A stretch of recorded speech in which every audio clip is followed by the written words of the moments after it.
السلام علیکم کلاس 8 آج ہمارا سبق ہے اسلامیت کا حج اور اس کی عالمگیریت۔ صفحہ نمبر کھول لیں 18۔ چلیے شروع کرتے ہیں ہم۔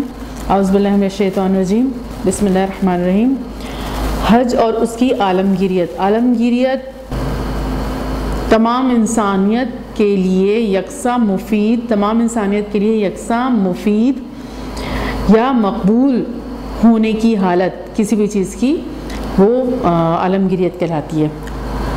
حج اور اس کی عالمگیریت۔ سب سے پہلے دیکھ لیتے ہیں حج کے معنی اور مفہوم۔ حج کے معنی کیا ہیں اور مفہوم کیا ہے؟ حج کا مفہوم۔ حج کے لفظی معنی قصد و ارادے کے ہیں۔ اگر لغت میں اس کے میننگ دیکھیں گے حج کے میننگ تو اس کے میننگ کیا ہے؟ قصد اور ارادہ۔ قصد کا مطلب بھی ارادہ کا ہوتا ہے۔ قصد و ارادہ کے ہیں۔ شریعت کی اصطلاح میں یعنی اسلامی شریعت میں حج کی جو ہے وہ کیا مفہوم ہے اور اسلامی شریعت میں حج سے کیا مراد ہے؟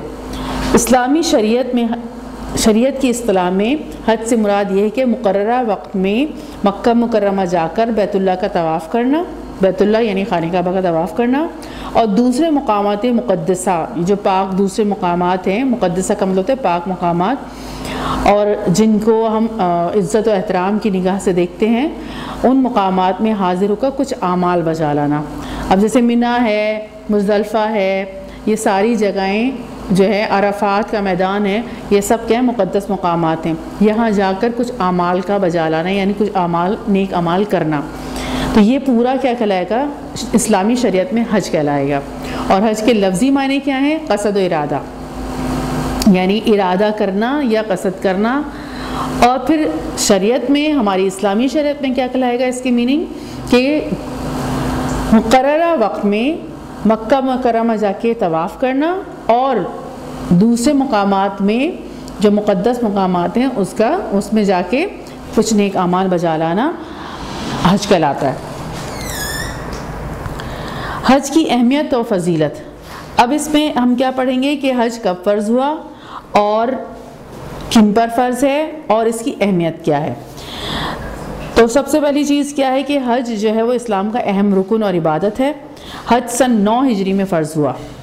کتنی ہجری میں؟ سن 9 ہجری میں، یعنی حضور پاک صلی اللہ علیہ وسلم کے مدینہ ہجرت کرنے کے 90 سال، جب حضور پاک نے مدینہ ہجرت کر دی اس کے 90 سال میں جو ہے وہ حج فرض ہوا ہے۔ حج کن پر فرض ہے؟ حج زندگی میں ایک مرتبہ ہر اس عاقل بالغ مسلمان مرد اور عورت پر فرض ہے جو بیت اللہ تک پہنچنے کی استطاعت کا مطلب ہوتا ہے قدرت و طاقت، یعنی مالی طاقت بھی ہو اس کی اور جسمانی طاقت بھی ہو۔ اور ابھی ہم اور اس کی تفصیل بھی پڑھیں گے کہ ہر لحاظ سے اس کو یہ قدرت حاصل ہو کہ وہ جا سکتا ہے۔ تو وہ کون سی جو ہے وہ ہے؟ مالی طاقت بھی ہونی چاہیے، جسمانی طاقت بھی ہونی چاہیے۔ تو جس کے پاس مالی طاقت ہے یعنی وہ اتنا پیسہ خرچ کر سکتا ہے، اور جس کے پاس جو ہے وہ صحت بھی بالکل ٹھیک ہے جس کی، تو وہ جا کے کیا کرے؟ حج کرے۔ تو ایک مرتبہ زندگی میں یہ کیا ہے؟ فرض ہے۔ اور کس پر فرض ہے؟ ہر عاقل اور بالغ مسلمان مرد اور عورت پر جو بیت اللہ جانے کی استطاعت رکھتا ہو، اس پر یہ حج کیا ہو جاتا ہے؟ فرض ہو جاتا ہے۔ جب آپ کے پاس مالی حیثیت ہو گئی آپ کی اور صحت بھی صحیح ہے، اب حج فرض ہے۔ اور اللہ تعالیٰ نے قرآن مجید میں فرمایا ہے سورہ آل عمران میں، وَلِلَّهِ عَلَى النَّاسِ حِجُّ الْبَيْتِ مَنِ اسْتَطَاعَ إِلَيْهِ سَبِيلًا، اور لوگوں پر اللہ تعالیٰ کا حق ہے، یہ اللہ تعالیٰ کا حق ہے کہ جو اس گھر تک جانے کا مقدور رکھے وہ اس کا حج کرے، یعنی اللہ کے گھر جانے تک مقدور رکھے، اللہ کے گھر تک جانے کا مقدور رکھے وہ اس کا حج کرے۔ یہ اللہ تعالیٰ نے فرض قرار دیا ہے۔ اور جس نے خلوص و نیت سے، اب جب یہ کوئی حج ادا کرتا ہے تو اس کو کیا فضیلت حاصل ہوتی ہے، کیا فائدہ حاصل ہوتا ہے؟ اس حج کی فضیلت کیا ہے؟ جس نے خلوص و نیت سے اس گھر کا حج کیا اور اس میں فسق اور فجور اور برائیوں یعنی گناہوں سے بچتا رہا تو وہ ایسا پاک صاف ہو کے لوٹے گا جیسے اس دن تھا جس دن اس کی ماں نے اسے جنا۔ یہ اس کی فضیلت ہے۔ اور رسول پاک نے فرمایا حج زندگی میں ایک مرتبہ فرض ہے، اس سے زیادہ مرتبہ حج کرنا نفل ہے۔ اب استطاعت کے باوجود حج نہ کرے، میں نے آپ کو بتایا استطاعت کیا کیا ہے، اتنا مال خرچ کر سکتا ہو، اور اس میں مال کی بھی ابھی ہم ڈسکس کریں گے کہ کتنا خرچ کر سکتا ہو۔ استطاعت کے باوجود حج نہ کرے، ابھی ہم نے کیا کہا کہ جس کے پاس مالی طاقت ہو۔ اب اس میں مالی طاقت میں کیا ہونا چاہیے کہ آپ کے ایریے میں سب سے کم اماؤنٹ میں جو حج پڑ رہا ہے اس میں آپ اب جیسے گورنمنٹ کا بھی آتا ہے اور آپ کے ایریاز میں بھی جو ہے وہ پرائیویٹ بھی کروا رہے ہوتے ہیں، اس میں سب سے کم اماؤنٹ جو ہے اس میں اگر آپ آ رہے ہیں اور آپ اس اماؤنٹ کو خرچ کر سکتے ہیں تو حج فرض ہو جائے گا آپ پر، اور صحت بھی صحیح ہے، اماؤنٹ بھی آپ کے پاس اتنا ہے کہ آپ خرچ کر سکتے ہیں۔ اب اس میں ضروری نہیں ہے کہ 5 اسٹار ہوٹل والا پیسہ ہوگا تو ابھی ہم کریں گے، یہ چیز نہیں ہونی چاہیے۔ آپ کا کم سے کم اماؤنٹ جو آپ کے ایریے میں حج پر خرچ ہونے کے لیے جو ہے وہ مقدار سیٹ ہوئی ہوئی ہے اور پیکج دیا ہوا ہے انہوں نے، تو اور اس میں جو ہے وہ حج میں آپ آ رہے ہیں، اس اماؤنٹ کے جو ہے وہ اندر آپ کر سکتے ہیں اس کو خرچ، تو پھر حج کیا ہو جائے گا، فرض ہو جائے گا۔ اب استطاعت ہے یعنی مالی طاقت بھی ہے، صحت بھی صحیح ہے، کسی ظالم حکمران نے بھی روکا، یعنی کوئی حالات بھی ایسے نہیں ہیں جس کی وجہ سے کوئی شرعی عذر بنتا ہو کہ بھائی جا نہیں سکتے، سارے معاملات بالکل ٹھیک ہیں، پھر بھی کوئی حج نہ کرے تو اس کی سزا کیا ہے۔ استطاعت کے باوجود حج نہ کرے تو اس کی سزا کیا ہے۔ استطاعت کے باوجود حج نہ کرے، استطاعت کے باوجود جو حج نہ کرے، استطاعت کے باوجود حج نہ کرنے والوں کے بارے میں آپ صلی اللہ علیہ وسلم نے فرمایا، جس شخص کو کسی واقعی ضرورت یا ظالم حکمران یا بیماری نے نہ روکا ہو پھر بھی وہ بغیر حج کیے فوت ہو گیا، ہو تو کوئی فرق نہیں پڑتا کہ یہودی ہو کر مرے یا عیسائی ہو کر مرے، اتنی بڑی سخت سزا ہے۔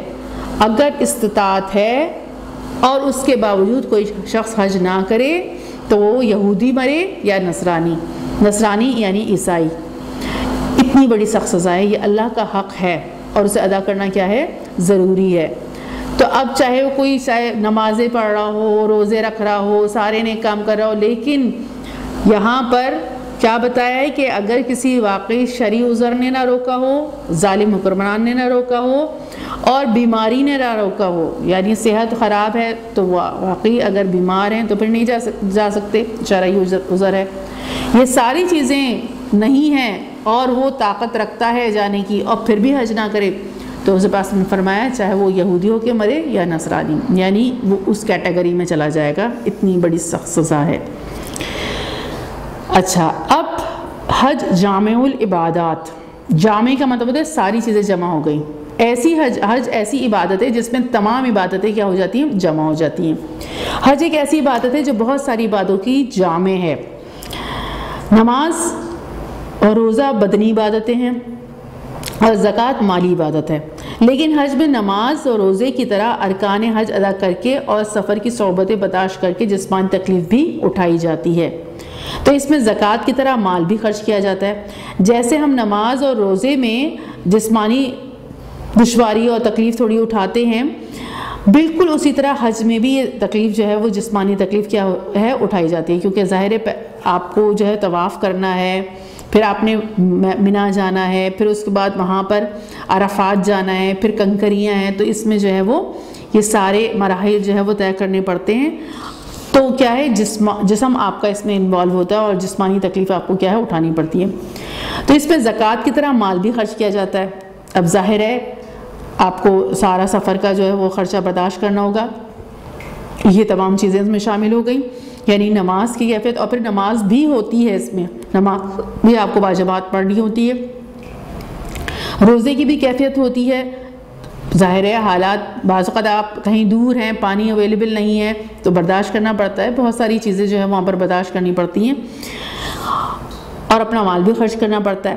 جس طرح بندہ نماز میں اللہ تعالیٰ کے حضور عاجزی اور انکساری پیش کرتا ہے اور دعاؤں میں گر گراتا ہے، اسی طرح حاجی اپنا عمدہ لباس چھوڑ کر اور احرام کی 2 چادریں اوڑھ کر اللہ تعالیٰ کے سامنے اپنی عاجزی اور انکساری کا اظہار کرتا ہے۔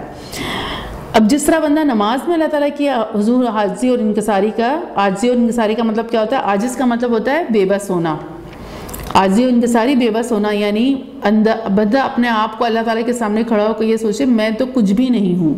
اور نماز میں ایسی کیفیت ہونی چاہیے، عاجزی اور انکساری ہونی چاہیے کہ اللہ تعالیٰ جب ہم دعا کرتے ہیں تو ڈائریکٹلی عاجزی انکساری والی بات ہی ہے کہ اللہ تعالیٰ سے دعا کریں کہ اللہ تعالیٰ آپ ایسا کر دیں، یعنی ہم خود کچھ نہیں کر سکتے، تو یہ عاجزی و انکساری ہے۔ تو جس طرح نماز میں عاجزی و انکساری ہم کرتے ہیں، بالکل اسی طرح انسان جو ہے وہ حج میں بھی، مسلمان حج میں بھی اپنا عمدہ لباس چھوڑ کر اور احرام کی 2 چادریں پہن کر اور پھر اپنے آپ کو اللہ کے آگے جو ہے وہ عاجزی و انکساری کا پورا اظہار کر رہا ہوتا ہے اور اللہ تعالیٰ کے آگے گڑ گڑا رہا ہوتا ہے، وہاں پر ظاہر دعائیں کر رہا ہوتا ہے، اور ہر وقت لبیک اللہم لبیک، میں حاضر ہوں اے اللہ، میں حاضر ہوں کی جو ہے وہ صدا لگا رہا ہوتا ہے اور دعا و التجا میں مصروف رہتا ہے۔ تو یہ اس میں ساری عبادات جو ہے وہ شامل ہو جاتی ہیں۔ اس میں جہاد کا بھی رنگ ہے۔ جہاد کا رنگ کیا ہے؟ کیونکہ کنکریاں مارنا مشکل مراحل میں سے ہے، اس میں بہت جو ہے وہ تکلیف بھی اٹھانی پڑتی ہے اور بعض اوقات لوگوں کی ڈیتھ بھی ہو جاتی ہے اس میں، اور پھر پیدل سفر کرنا یہ تقریباً، اور اس میں حضور پاک صلی اللہ علیہ وآلہ وسلم نے خواتین کے لیے تو، کیونکہ خواتین کے لیے صحابیات نے جو ہے وہ پوچھا تھا کہ ہم جو ہے وہ جہاد میں حصہ کیوں نہیں لے سکتے، جہاد کے بارے میں خواتین کے بارے میں بات کی تھی خواتین نے جہاد کے حوالے سے، تو حضور پاک صلی اللہ علیہ وسلم نے فرمایا کہ تمہارا جہاد حج مبرور ہے، کیونکہ وہ جو تکلیفیں ہیں وہ ایک خاتون اگر اٹھاتی ہے، صحیح کی تکلیف ہے، جیسے بی بی ہاجرہ نے جو ہے وہ ادھر سے ادھر گئی 7 چکر لگائے، تو وہ چکر لگانا، صحیح پر چکر لگانا اور طواف میں جو ہے وہ طواف کرنا، چکر لگانا، اور اس کے علاوہ مینا اور مزدلفہ جانا، پھر وہاں پر کنکریاں، تو حضور پاک صلی اللہ علیہ وسلم نے فرمایا کہ تمہارا جہاد حج مبرور ہے۔ حج مبرور کا مطلب کیا ہوتا ہے؟ وہ حج جو قبول ہو جائے، یعنی اس میں مناسک پوری تمام چیزیں جو ہے وہ ہم صحیح طریقے سے ادا کریں، اس میں کوئی کمی بیشی نہ ہو، اس میں کوئی غلطی نہ ہو، جتنے بھی مناسک ہیں، جو بھی ہمیں عبادات کرنی ہے وہ بالکل صحیح ٹھیک ہو جائیں تو حج مبرور ہے۔ اور اس میں ہر قسم کی ہم برائی، فسق، فجور، لڑائی جھگڑا اور ہر قسم کی جو ہے وہ غیبت اور جھوٹ، تمام برائیوں سے ہم بچ کے جب یہ والا حج کرتے ہیں تو وہ حج مبرور کہلاتا ہے۔ تو حضور پاک نے فرمایا کہ تمہارا جہاد حج مبرور ہے۔ تو اس میں جہاد کا سا بھی رنگ ہے، نماز کی کیفیت بھی ہے، نماز بھی پڑھنی ہوتی ہے، روزے کی کیفیت بھی پوری ہو جاتی ہے، زکوٰۃ کی کیفیت بھی آ جاتی ہے، مال خرچ ہوتا ہے، اور اس کے علاوہ جہاد کا بھی رنگ آ جاتا ہے۔ تو یہ ساری عبادات اس میں کیا ہو گئی ہیں؟ جمع ہو گئی ہیں۔ اس کے بعد کیا ہے؟ مناسک حج۔ مناسک حج کا مطلب کیا ہوتا ہے؟ مناسک کا مطلب کیا ہوتا ہے؟ ارکان، یعنی حج کے ارکان، فرائض، کیا سارے واجبات، فرائض، یہ سب کیا کہلاتے ہیں؟ مناسک کہلاتے ہیں، یعنی کون کون سی چیزیں کرنا ضروری ہیں، اگر وہ نہیں ادا ہوں گی تو حج ادا نہیں ہوگا۔ تو جیسے نماز کے فرائض ہوتے ہیں، اسی طریقے سے حج کے بھی فرائض ہوتے ہیں اور واجبات وغیرہ ہوتے ہیں، تو وہ تمام چیزیں کیا کہلاتی ہیں؟ مناسک کہلاتی ہیں۔ مناسک حج۔ حج کے موسم میں مسلمان دنیا کے کونے کونے سے مکہ مکرمہ کی طرف روانہ ہوتے ہیں۔ جب وہ میقات احرام باندھنے کی خاص جگہ تک پہنچتے ہیں تو مرد اپنا قومی اور ثقافتی لباس اتار کر 2 سفید چادریں اوڑھ لیتے ہیں، اور خواتین اپنے لباس میں حج کی نیت کر کے یہ دعا پڑھتے ہیں جس کو تلبیہ کہا جاتا ہے، لبیک اللہم لبیک، لبیک لا شریک لک لبیک، ان الحمد والنعمت لک والملک لا شریک لک۔ میں حاضر ہوں اے اللہ، میں حاضر ہوں تیرا کوئی شریک نہیں، میں حاضر ہوں، بے شک تمام تعریفیں تیرے لیے ہیں اور تمام نعمتیں تیری ہیں اور ساری بادشاہت تیرے لیے ہے، تیرا کوئی شریک نہیں۔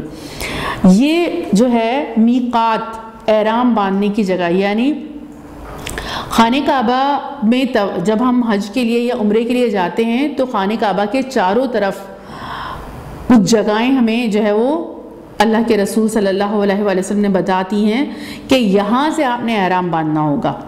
یعنی ہم جب پاکستان سے جاتے ہیں تو